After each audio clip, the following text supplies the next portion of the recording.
Okay, vi har haft den her lightergasøvelse, og formålet med det var at bestemme molarmassen for lightergas, og så ud fra det skulle vi også give et bud på, hvilken slags gas der er inde i en lighter.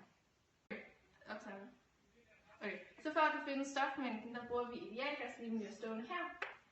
Men så på grund af, at vi gerne vil acceptere, at 1 mol gas er lige med 24 liter, så kan vi skrive den på en enkelt måde, så den kommer til at hedde, at N er lige med V divideret med 24 liter per mol.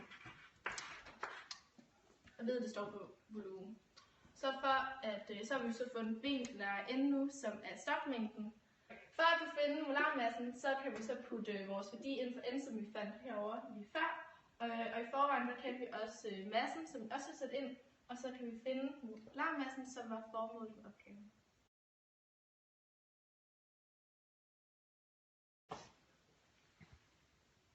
De materialer, vi brugte til øvelsen, var et stort måleglas på 250 ml, en stor balje med vand, hvor vi brugte håndvasken til forsøget, eller øvelsen. Og så brugte vi en finvægt til at veje lighteren før og efter, og så brugte vi så også en engangslighter. Vi startede ud med at veje lighteren med en 0,01 gram nøjagtighed, hvor vi brugte finvægten til. Der fik vi vægten til at være 16,216 gram. Og så fyldte vi håndvasken med vand, hvor vi så puttede måleglasset ned i, så det også var helt fyldt med vand, og vendte det på hovedet. Vandet i håndvasken var omkring stuetemperatur. Bagefter det så anbragte vi lighteren ind under måleglasset og tændte for den, så gassen ville løbe op i måleglasset. Efter vi har tændt på lighteren ind under måleglasset, vi ser, at gassen flyder op, så den har skubbet vand ud, kan vi så måle gassens volumen ved at give på måleglasset, og det målte vi til at være 150 ml. Derefter tømte vi lightergassen ud under udsugningen for at undgå unødige komplikationer, og vi tørrede lighteren af og vejede den igen på finvægten, hvor vi fik vægten til at være 16,006 gram.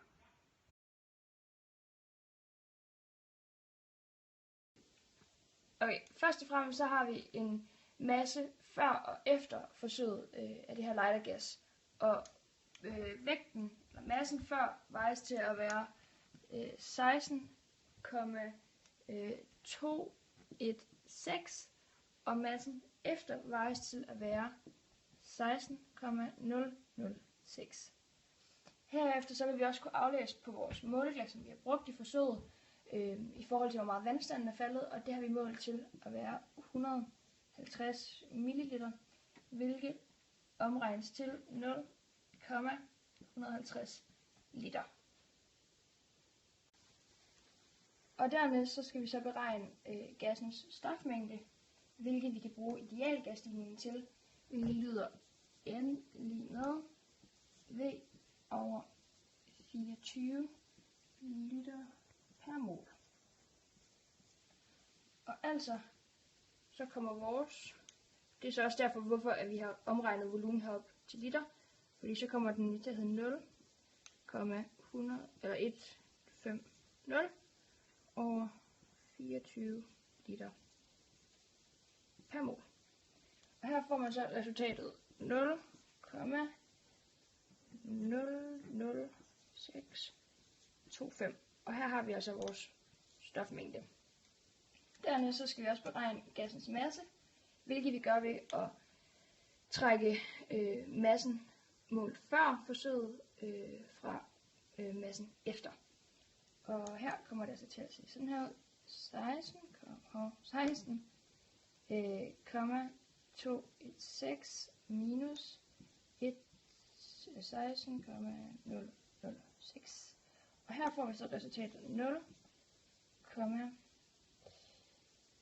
0,2110 gram. Og herover der har vi selvfølgelig regnet i mol. Og så har vi altså gassens masse her.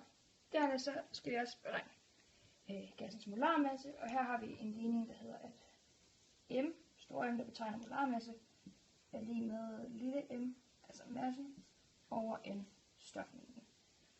Og altså så kommer vores ligning til at se sådan her ud, at M med 0,210 gram og 0,00625 mol. Det er lige med 33,6 gram per mol. Okay, og det vi så også skal gøre, det er at finde molarmassen for følgende stoffer, og jeg vil lave et eksempel på det første stof, for hvordan vi ligesom finder den her molarmasse, hvis ikke vi kender M og N. Og det vi ligesom kan sige, det er ved at kigge i det periodiske system, så kan vi finde atommassen, og så kan vi så lægge de enkelte stoffers atommasser sammen, så altså kommer det til at hedde 12,01 plus, og da vi så har 4 af de her hydrogenatomer, så siger vi 4 gange 1,008. Og her får vi så en molarmasse på 16,042 gram per mol. Og det er altså en molarmasse for det første stof her. Følgende de er beregnet til at være 30,068. Og her der er det gram per mol. Og her var det 44,094 gram per mol. Og den der trækker jeg lige derop. Og her har vi fået det til 58,120 gram per mol. Og den sidste her 72,146 gram per mol. Diskussion. Og som han har sagt, så har vi beregnet vores molarmasse ved hjælp af idealgasligningen, eller en modificeret idealgasligning. Og der har vi fået 33,6 gram per mol. Og hvis vi så kigger på de gasser, vi har fået givet, som vi kan se på, så kan vi se, at den gas, der hedder C2H6 med 30,068 gram per mol som molarmasse, det er den, der er tættest på vores. Så derfor kan vi så sige, at ud fra vores forsøg, så er den gas, som ligger i lightergassen, C2H6. Vi har så senere fundet ud af, at ved hjælp af andres resultater, som ligger på omkring de 58,12 gram per mol, så har vi så kunne konkludere, at det er forkert, og den rigtige gas, som er i lightergas, det er C4H10, som ligger på de 58,120 gram per mol som molarmasse. Det vil så sige, at vi har nogle fejlkilder. Vi har målt den procentvise afvigelse fra vores forsøg ved at bruge formlen, der siger målt værdi minus tabelværdi divideret tabelværdien gange med 100.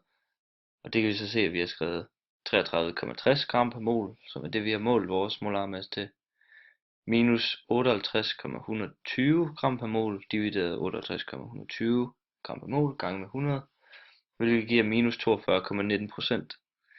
Det vil sige, at vores resultat, det er 42,19% mindre end den korrekte molarmasse, altså C4H10.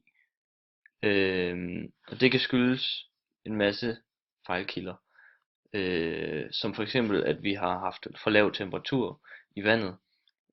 Der stod, at vi skulle have stuetemperatur, og det var det ikke.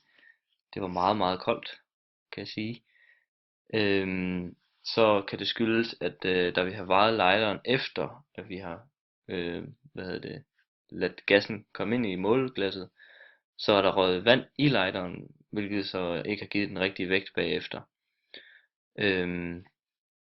Og så kan der være, efter vi har fyldt måleglasset med vand, så kan der have været en lille smule bobler med ilt i, hvilket har gjort, Der ikke er lige så meget gas, som røg ud, som vi troede. Og så den aller sidste ting er, at vi brugte ikke en finvægt på første forsøg. Det gjorde vi så på det andet. Vi så også, at ved det andet forsøg var det meget tættere på det rigtige, den rigtige gas i forhold til det første forsøg. Konklusion. I øvelsen der lukkede vi gassen fra en lighter ud i et målglas, for derefter at bestemme molarmassen. Herefter benyttede vi molarmassen til at finde ud af, hvilke af de mulige gasser, som lighteren indeholdte. Vi kom så ud fra vores beregninger frem til, at gassen inde i lighteren måtte have formlen C2H6. Dog så ved vi fra andre øvelser, at en engangslighter indeholder gassen med formlen C4H10. Og vores forsøg havde altså en afvigelse på 42,19%, hvilket kunne skyldes en masse fejl under udførelsen af forsøget.